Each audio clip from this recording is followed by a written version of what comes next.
একদিন রাম ও মধু বনের মধ্য দিয়ে হেঁটে বাড়ি ফিরছিল। ওদিকে সূর্য প্রায় ঢলে পড়েছে।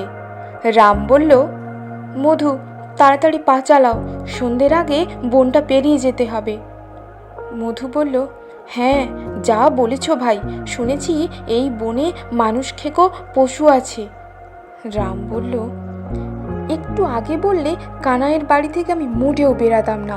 নিমন্ত্রণ রক্ষা করতে গিয়ে আমরাই না পশুদেরকে নিমন্ত্রণ করে আমাদের মাংস খাওয়াই। মধু বলল, আহা, তুমি অত চিন্তা করছো কেন? আমি তো আছি নাকি? রাম বলল, ঠিক বলছো মধু, বাঘ ভাল্লুক বের হলে তুমি আমাকে রক্ষা করবে। মধু বলল, রাম, তুমি বড্ড বাজে ভাবো। আচ্ছা, আমাদের সম্পর্ক কি? রাম বলল, কেন, বন্ধু? মধু বলল, হ্যাঁ, ওইটি মনে রেখো, বন্ধু। এবার চলো।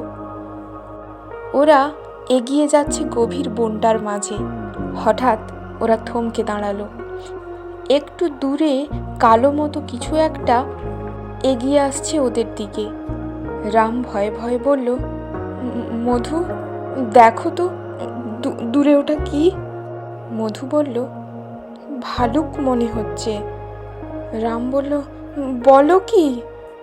মধু বলল, পালাও।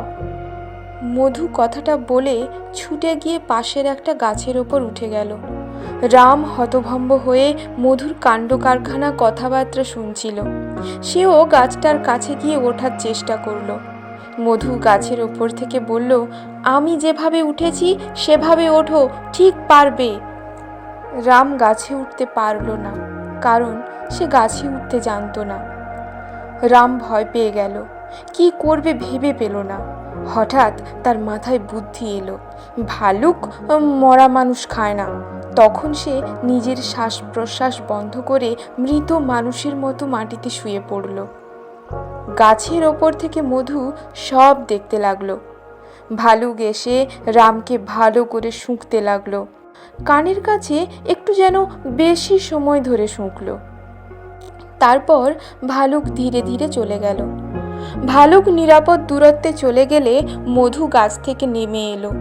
রামকে ডেকে বলল, রাম, এই রাম, ওঠো ওঠো, ভালুক চলে গিয়েছে। রাম উঠে দাঁড়িয়ে চারিদিক দেখে নিল।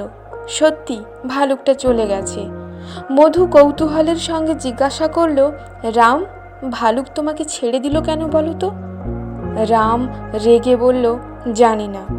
মধু বলল, আচ্ছা, ভালুকটা তোমার কানে কানে কি বলে গেল সেটা তো জানো, সেটা বলো। রাম বলল, বিপদের সময় যে বন্ধু পাশে থাকে না তার থেকে দূরত্ব বজায় রেখে চলা ভালো।